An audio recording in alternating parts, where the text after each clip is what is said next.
Γεια σας, είμαι η Κατερίνα και σήμερα θα μιλήσουμε για τον ενεστώτα.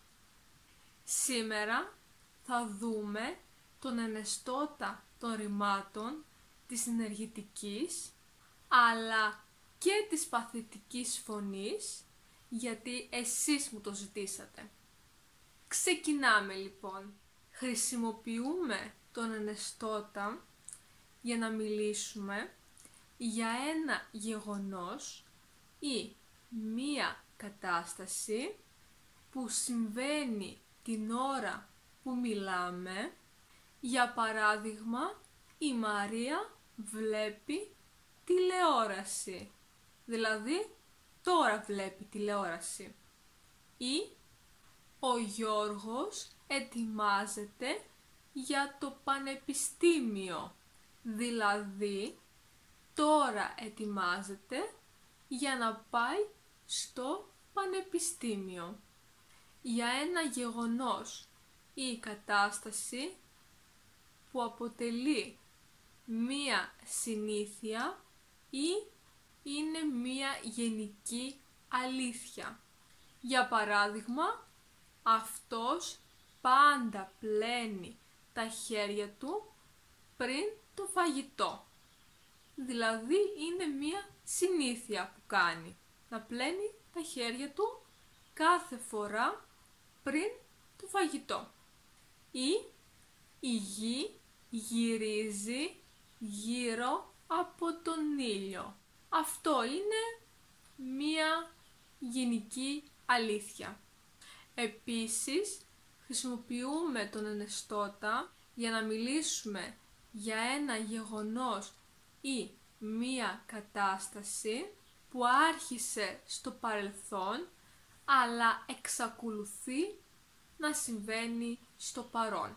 Για παράδειγμα, ο Γιάννης γράφει αυτό το βιβλίο εδώ και 5 χρόνια. Δηλαδή, ξεκίνησε να γράφει το βιβλίο πριν 5 χρόνια και συνεχίζει ακόμη. Δεν έχει τελειώσει το βιβλίο.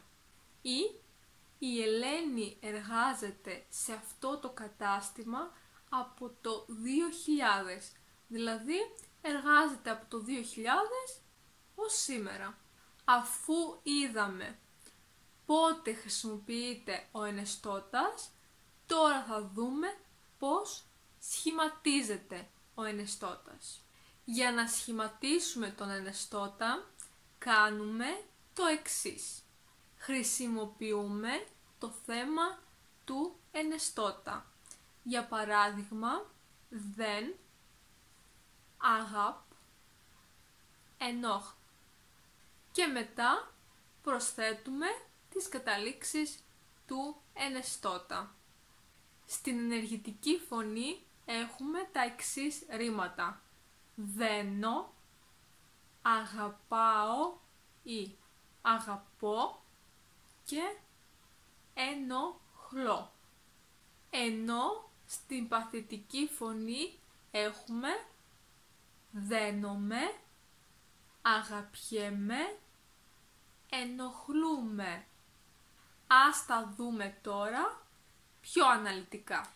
Πρώτα θα δούμε τη κλίση των ρημάτων στην ενεργητική φωνή.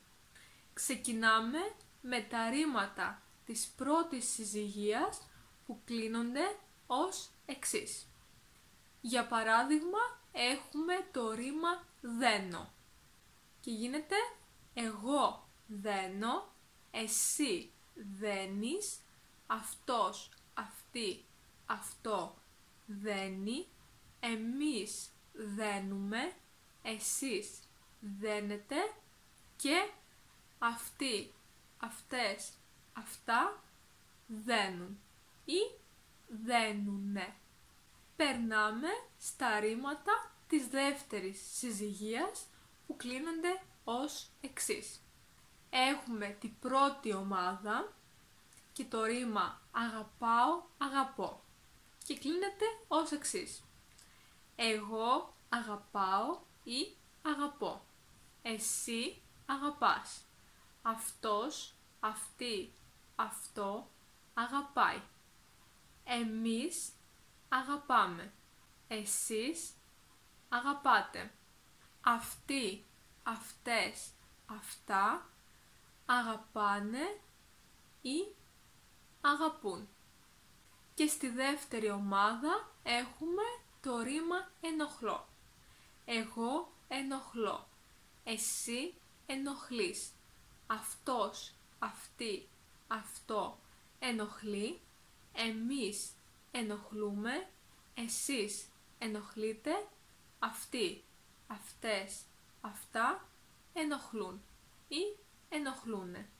Επίσης θα ήθελα να σας πω ότι τα ρήματα ακούω, λέω, τρώω, πάω, κλαίω, φταίω, καίω και σπάω κλείνονται με διαφορετικό τρόπο. Ας δούμε πώς κλείνονται μερικά από αυτά. Ξεκινάμε με το ακούω. Εγώ ακούω. Εσύ ακούς. Αυτός, αυτή, αυτό ακούει. Εμείς ακούμε. Εσείς ακούτε. Και αυτοί, αυτές, αυτά ακούν ή ακούνε. Μετά έχουμε το τρώω. Εγώ τρώω. Εσύ τρως.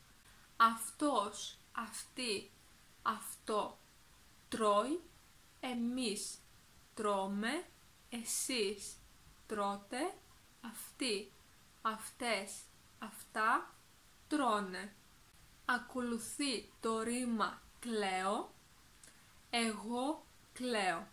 Εσύ κλαις. Αυτός, αυτή, αυτό κλαίει.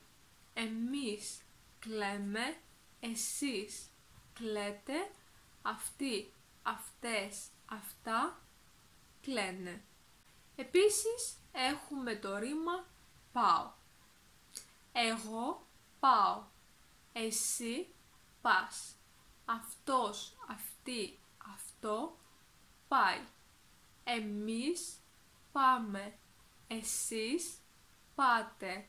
Αυτοί, αυτές, αυτά πάνε. Και τώρα περνάμε στην παθητική φωνή.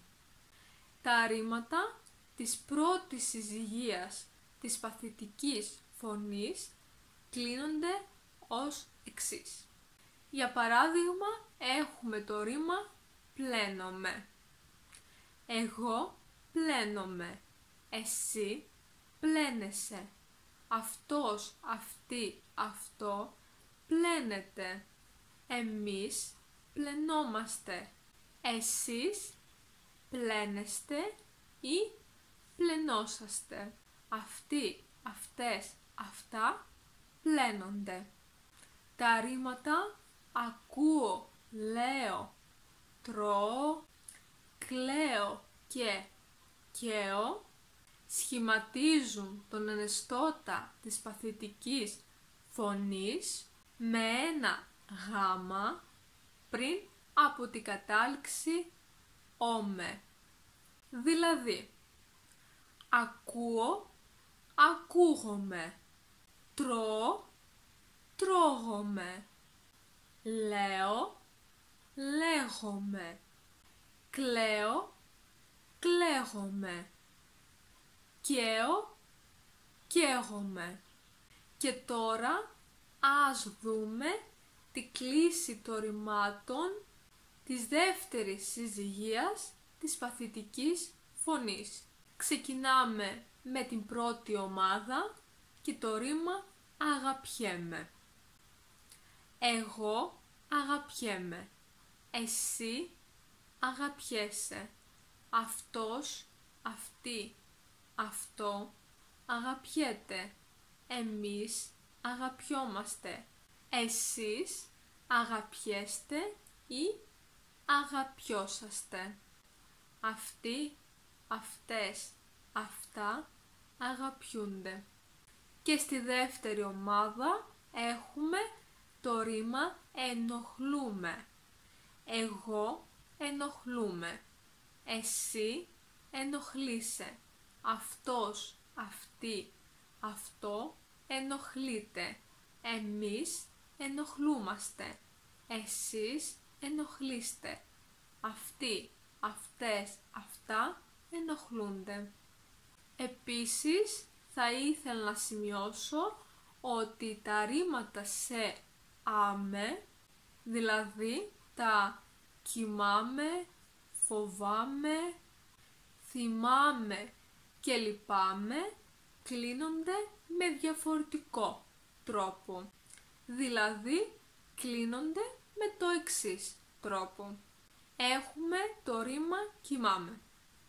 Εγώ κοιμάμαι. Εσύ κοιμάσαι. Αυτός, αυτή, αυτό κοιμάται. Εμείς κοιμόμαστε. Εσείς κοιμάστε ή κοιμόσαστε. Και αυτοί, αυτές, αυτά κοιμούνται. Με τον ίδιο ακριβώς τρόπο κλείνονται τα ρήματα φοβάμαι, θυμάμαι και λυπάμαι. Αυτό ήταν λοιπόν και για σήμερα. Ελπίζω να σας άρεσε το βίντεο. Αν σας άρεσε, μην ξεχάσετε να πατήσετε μου αρέσει στο βίντεο και φυσικά να κάνετε εγγραφή στο κανάλι μου για να δείτε ακόμα περισσότερα βίντεο. Επίσης, μπορείτε να με ακολουθήσετε στη σελίδα μου στο Instagram και στο Facebook. Να έχετε μία όμορφη μέρα. Τα λέμε!